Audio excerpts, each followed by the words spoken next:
오늘은 성령 강림의 6째 주일입니다. 저희가 분노란 주제를 탐구하고 있는데요. 이 시간에는 이 마르다의 분노와 자기 정의감이란 제목으로 말씀 함께 나누겠습니다.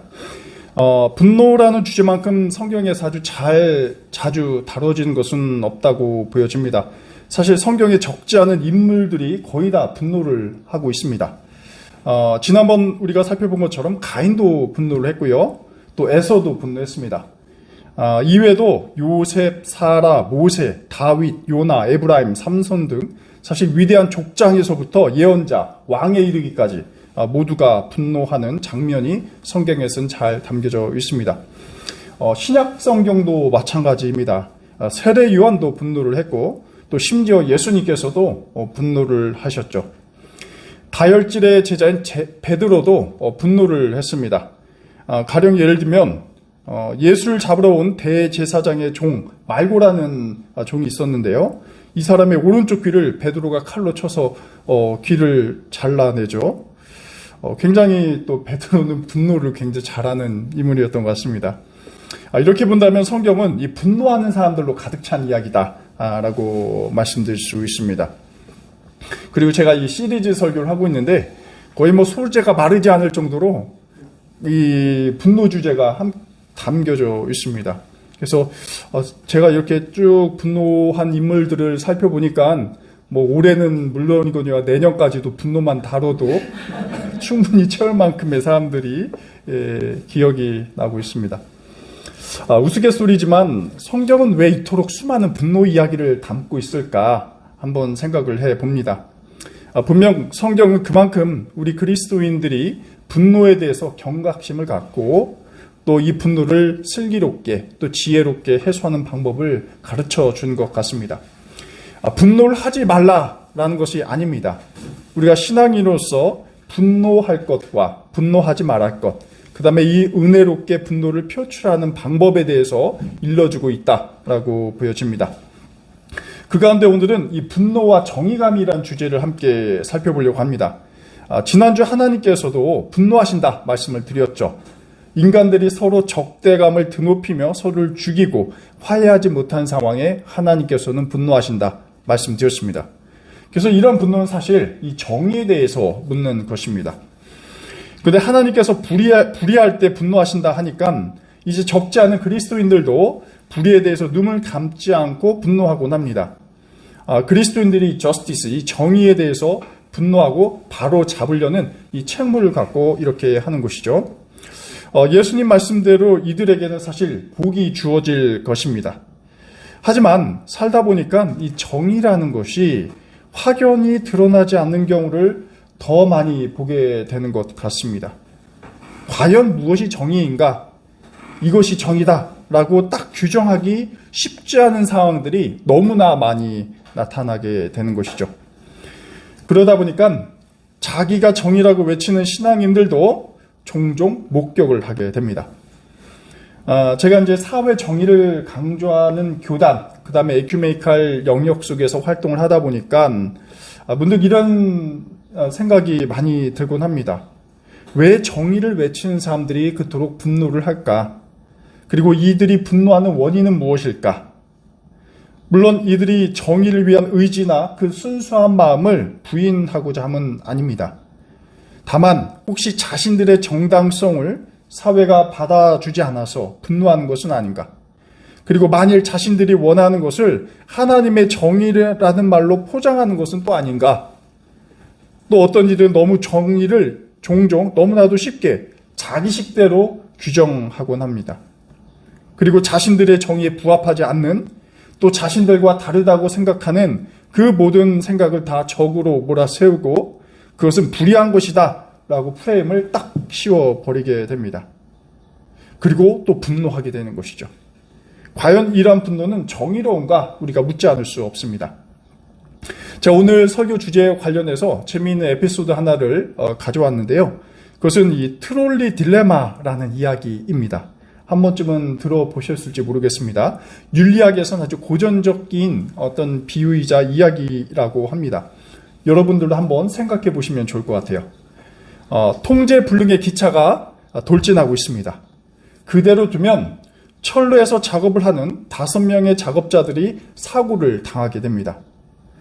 우리는 여기 앞에서 선로 앞에 변환기 앞에 서 있습니다. 만일 내가 변환기를 조작하면 기차는 5명의 작업자 쪽이 아니라 1명의 작업자가 일하는 쪽으로 방향을 틀게 됩니다. 여러분 어떻게 하시겠습니까?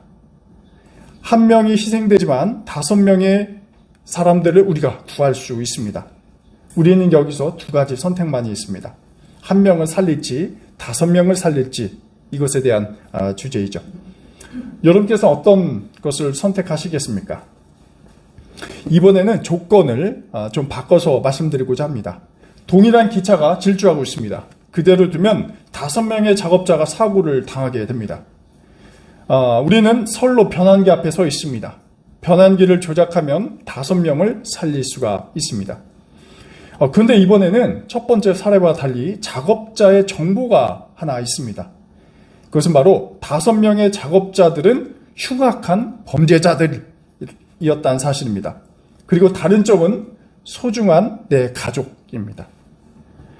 우리 딸일 수 있고 아들일 수 있고 또 어머니일 수 있고 부모일 수 있습니다. 자, 그렇다면 여러분은 누구를 살리시겠습니까? 일반적으로 첫 번째 질문에는 다수가 5명을 구할 것이다 라고 결정할 것입니다. 생명의 무게가 동등하다면 가급적 많은 사람들을 살리는 것이 낫다고 판단하는 것이죠. 하지만 두 번째 질문은 다릅니다. 1명, 즉 자신의 가족을 구하는 사람이 대부분일 것입니다. 게다가 그 5명은 누구입니까? 흉악범이라는 것을 우리가 이미 알고 있으니 설령 이들을 죽여도 죄책감이 덜해질 것이기 때문에 그렇습니다. 이 두 질문은 사실 5명을 구할지 1명을 구할지 같은 맥락의 이야기이죠. 그런데 첫 번째 질문은 5명을 구하는 것이 정의롭고, 두 번째는 내 가족을 구하는 것이 과연 정의로운 것인가 질문을 던지지 않을 수 없습니다. 우리는 정의가 무엇인지에 대해서 명확하게 알 수 있다고 생각하지만 사실 이렇게 조건 하나만 바꿔도 판단하기 쉽지 않습니다. 우리가 판단하는 정의는 사실 누구의 관점이냐에 따라서 달라질 수 있다는 것이죠. 그래서 우리가 이 딜레마에서 집중해 볼 것 하나가 있습니다. 그것은 바로 내가 주장하는 것이 정말로 옳은 것이냐, 정당한 것이냐라는 물음입니다. 그리고 자기가 주장하는 분노도 과연 바른 것인지 함께 따져볼 필요가 있습니다. 오늘 우리가 묵상한 이 누가복음 10장에는 마리아와 마르다 이야기가 등장하고 있죠. 우리가 너무나 잘 알고 있는 이야기입니다. 마르다라는 언니가 예수님을 맞느냐 굉장히 분주한 상황입니다. 근데 동생 마리아가 이를 거들지 않고 가만히 예수님과 이야기하고 있어요. 이를 두고 지금까지 설교자들은 예수님과 함께하는 것이 더 우선적이고 본질적인 것이다 라는 교훈을 이끌곤 했습니다. 하지만 오늘은 이번 시간에는 이러한 해석을 좀 접어두고 마리아의 감정선, 마르다의 감정선 함께 살펴보려고 합니다. 자, 그 감정은 무엇이었습니까? 그것은 바로 분노였습니다. 왜 마르다는 분노했을까요? 그리고 그 분노는 어떻게 형성이 되었을까요? 자, 오늘 말씀을 우리가 함께 따라가 보면서 이 주제를 함께 답변을 찾아보고자 합니다. 오늘 이야기가 벌어진 상황은 이 작은 마을에서 일어난 정황입니다. 이 마을은 아마도 베다니로 추정되곤 합니다. 예루살렘 동쪽에서 3km 정도 떨어진 작은 마을입니다. 그런데 이 마을에 마르다라는 한 여자가 살고 있었습니다. 이 여자는 당시 남성 중심적인 그러한 사회에서 굉장히 엉뚱한 짓을 저지르고 맙니다. 그것은 바로 예수라는 젊은 사내를 자신의 집에 초대한 것입니다. 당시 문화적으로 보면 남자와 여자가 상종하는 것이 거의 경계시되던 때였는데 마르다가 이를 깨고 마는 것이죠. 아마도 이전에 예수께서 굉장히 파격적으로 여자들과 함께 대화하고 또 이들을 가르치고 또 이들을 치료했던 일들을 마르다가 들었던 모양입니다. 그러니 자신도 예수님과 만나는 것이 문제없을 것이다 라고 보는 것이죠. 하지만 이러한 배경 이외에도 사실 예수님과 마르다는 안면이 있는 사이였다는 것을 또 우리가 추측할 수 있습니다. 왜냐하면 마르다의 오빠가 나사로인데요. 여러분 아신 것처럼 나사로는 예수님의 도움을 받아서 죽었다가 산 기적이 있었습니다. 또 동생 마리아도 예수님과 안면이 있습니다. 그것은 바로 마리아가 예수님의 몸에 향유를 부은 일이 있었기 때문에 그렇습니다. 그래서 이미 예수님은 이 가족 전체와 깊은 친분 관계가 있었고 앞으로도 그럴 있을 예정입니다. 근데 예수님을 집으로 초대한 후에 이 마리아가 예수님의 발 아래에 앉아서 말씀을 듣고 있었다라는 상황이죠. 제가 오늘 주보 앞에 그림을 넣었는데 이런 장면입니다.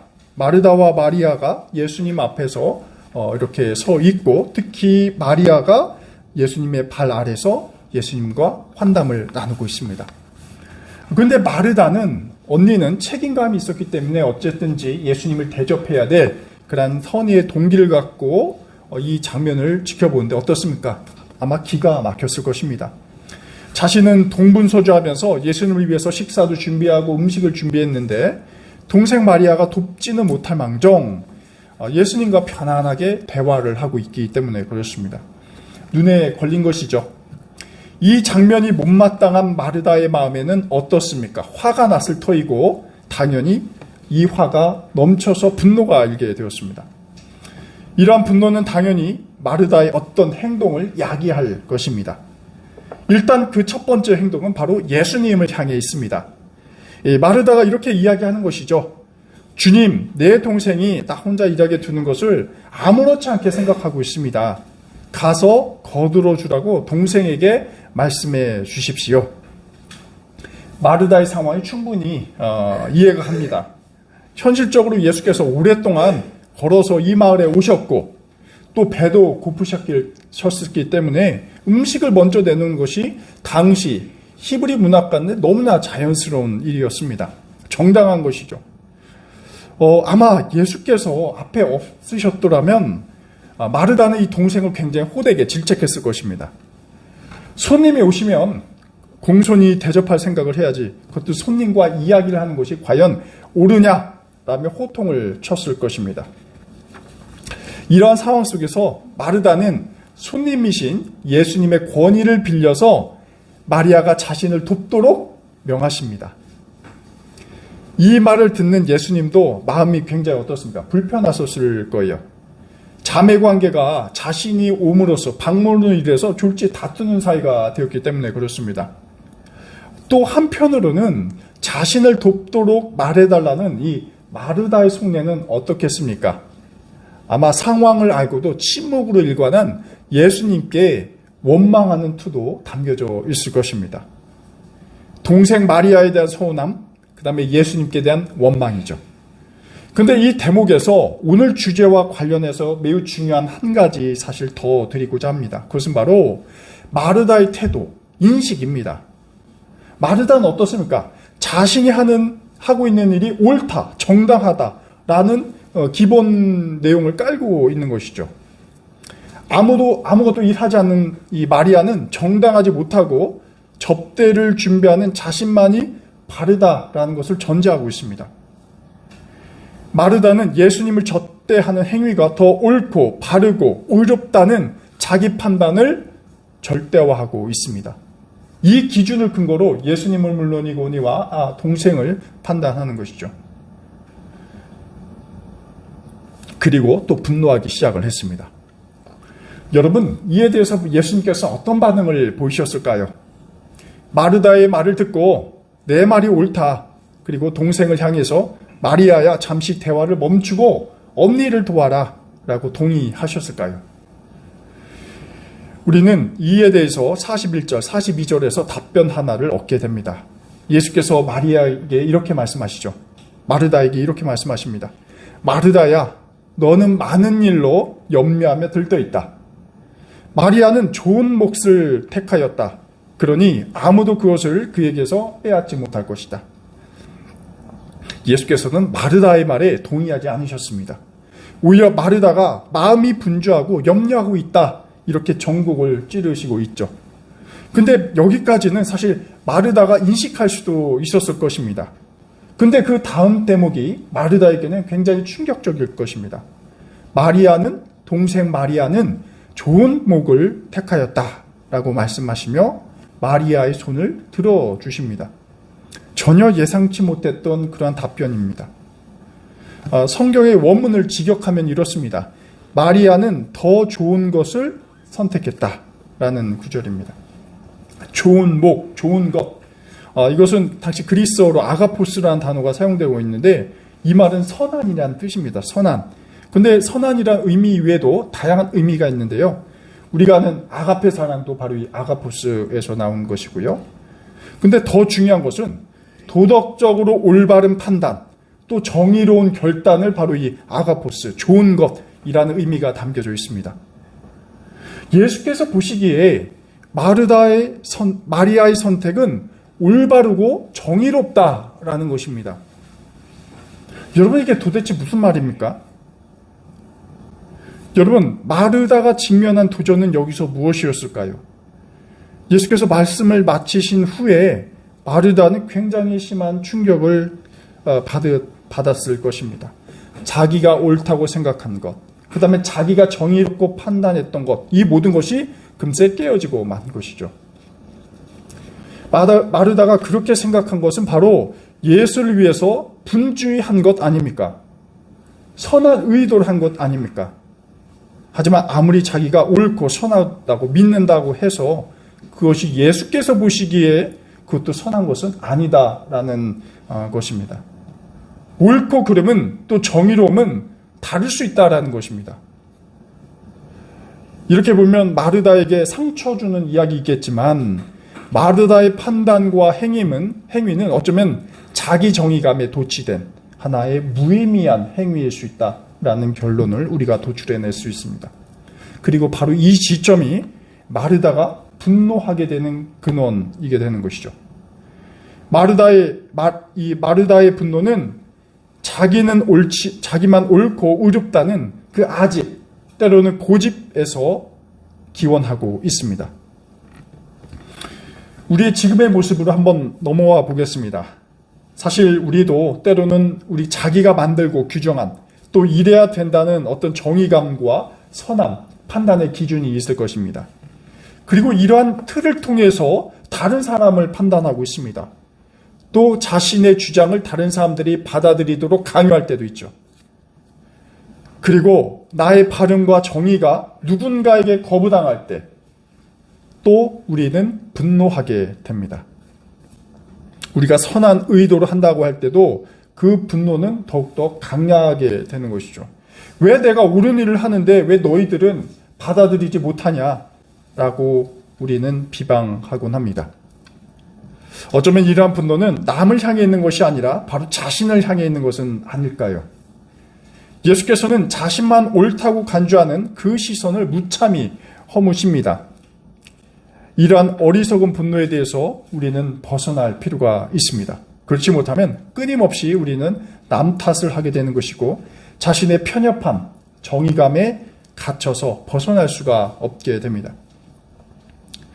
이러한 어리석음은 예수 믿는 우리에게 사실 더 드러난 것 같습니다. 신앙인일수록 더욱더 그런 것 같아요.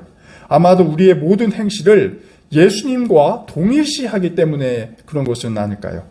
그렇기 때문에 내가 하는 행동은 예수께서 원하시는 거야, 예수님께서 하시는 거야 라고 오판을 하게 됩니다. 정의감을 내세우는 위선은 불의한 자에게 보이는 것이 아니라 오히려 예수를 잘 믿고 잘 따른다는 좋은 신앙인에서 오히려 나타날 수 있는 굉장히 큰 허점이다라고도 볼 수 있습니다. 그리고 사실 우리가 역사를 되돌아봐도 예수님이 원하시다라고 잘못 판단해서 그것을 가지고 전쟁도 일으키고 이웃과의 갈등을 일으킨 경우도 많이 볼 수가 있습니다. 세상 그 누구보다도 우리가 예수님을 잘 믿기에 더 정의로울 것이라는 과신, 하지만 그 정의라는 것이 결국 자신의 정의감을 투사한 환영과 같은 것인데 이를 예수에 의해서 확증된 것이다 정당화하는 그 교만함이 우리 마음속에는 어쩌면 내면화될 수도 있겠습니다. 이러한 모습이 현대판 마르다에서 등장하지는 않습니까? 정의를 내세우는 신앙일수록 자신을 더욱더 객관화할 수 있는 그러한 능력이 굉장히 필요합니다. 그래야 우리가 덜 분노합니다. 분노에서 자유로울 수가 있습니다. 그리고 이웃과의 관계에서도 우리가 훨씬 더 자유롭게 또 원만하게 나타날 수가 있게 되는 것이죠. 객관할수록 또 우리 정신세계는 맑아지게 됩니다.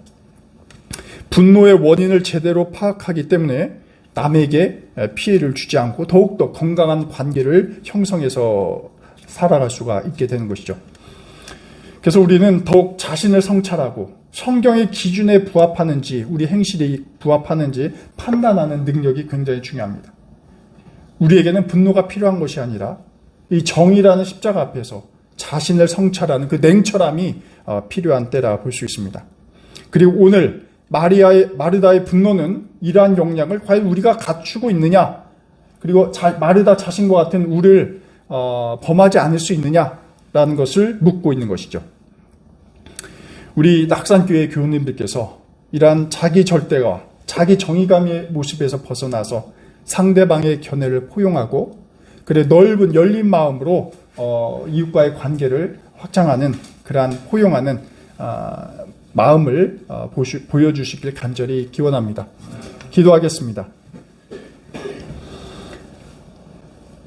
하나님, 저희의 편협한 마음을 내려놓게 하옵소서. 저희의 생각만이 옳고 그것이 바르고 또 그것이 정의라 절대와는 저희의 연약함을 반성하게 하옵소서. 또한 자기 정의감에 도취되어 나의 것이 옳고 이웃의 생각은 틀리다는 그 교만함에 빠지지 않게 하옵소서. 예수께서 마르다의 불완전한 판단을 자각하게 하시고 자기 절대와 자기 정의감을 깨우쳐 주신 것처럼 이웃을 향한 관용 속에서 저희의 깨달음의 지평을 넓히게 하옵소서. 예수 그리스도의 이름으로 기도드립니다. 아멘.